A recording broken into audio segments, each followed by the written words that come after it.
इस बार 2025 में वो हारना तय है। तो इसलिए समय रहते हुए सीट छोड़ के भाग गए। भारतीय जनता पार्टी कमल खेलेगा और बहुत बड़ी लीड से हम ये सीट जीतेंगे।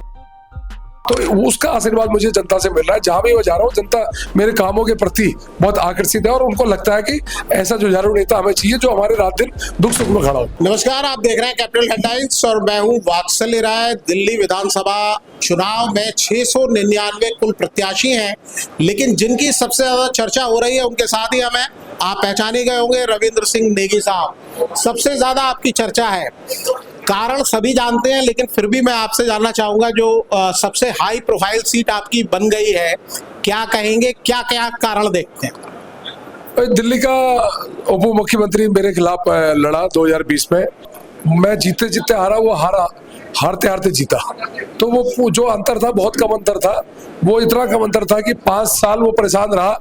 उसको लग गया था कि इस बार 2025 में वो हारना तय है। तो इसलिए समय रहते हुए सीट छोड़ के भाग गए और भगोड़ा घोषित हो गए। हाँ, वो उन्हें आप लोग कह रहे हैं भगोड़ा हो गए, बाकी लोग भी कह रहे हैं कि भगोड़े हो गए। लेकिन ये कॉन्टेस्ट जो करीबी था, इस बार कहा जा रहा है कि त्रिकोणीय मुकाबला है। आप कैसा देख रहे हैं यहाँ? भाई जिसके चेहरे पे दिल्ली का चुनाव लड़ा जा रहा था, डिप्टी सीएम जो शिक्षा क्रांति के जनक थे, 62 सीट आई थी, सुनामी चल रही थी, दिल्ली में क्रांति चल रही थी। 4 बजे तक वो व्यक्ति केजरीवाल जश्न नहीं मना पाया इस सीट के चक्कर में। जब वो वैसा व्यक्ति हारते हारते बचा, तो मुझे लगता है अब तो जो दोनों कैंडिडेट भारी है।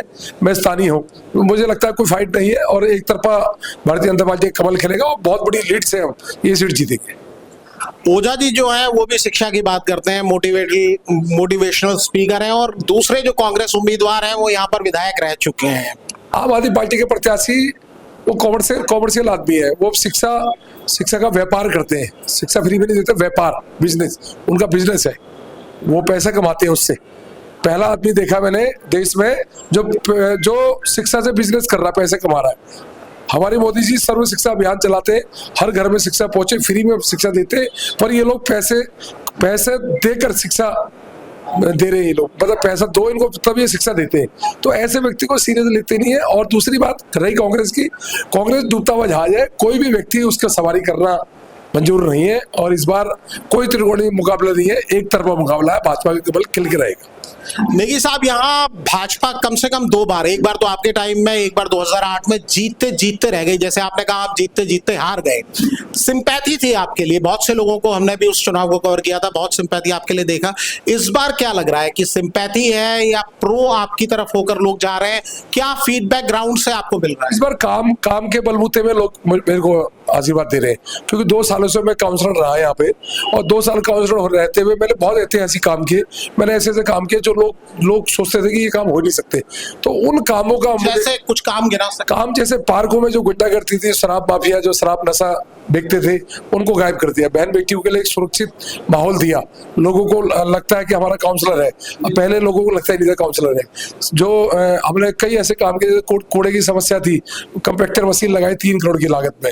हमने 12 पार्कों में सौंदर्यीकरण किया, पार्क को सुंदर बनाया लोगों के बैठने के लिए, उठने के लिए। उन पार्कों को नशा मुक्ति कराया जो जिनमें लगता था कि नशा ही होता है। तो उसका आशीर्वाद मुझे जनता से मिल रहा है। जहां भी मैं जा रहा हूँ जनता मेरे कामों के प्रति बहुत आकर्षित है और उनको लगता है कि ऐसा जुझारू नेता हमें चाहिए जो हमारे रात दिन दुख सुख में खड़ा हो।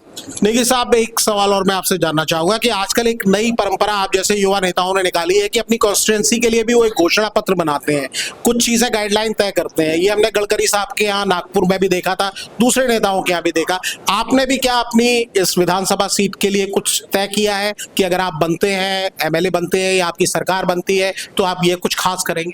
बिल्कुल, पहले हम साफ पानी मिले लोगों को, जो मूलभूत चीज है। दिल्ली देश की राजधानी है, पर आज भी पानी के लिए यहाँ पे लोग तरसते हैं। 40% घरों में पानी नहीं आता, जिन घरों में आता है तो साफ नहीं आता। सीवर की समस्या है, सीवर ड्रेनेज की समस्या बहुत भयंकर है। उनमें हम काम करेंगे, सामुदायिक भवन में हम काम करेंगे, मल्टी पार्किंग में हम काम करेंगे, अच्छी सड़कें में हम काम करेंगे। एक आखिरी सवाल आपसे जानना चाहूंगा, बड़ा आपका फोटो वायरल है, तस्वीर वायरल है प्राइम मिनिस्टर मोदी साहब के साथ, उसको लेकर क्या कहेंगे? उस पर मैं टिप्पणी नहीं करूंगा। अच्छा, चलिए नेगी साहब, आपने वक्त निकाल के बात की, थैंक यू वेरी मच।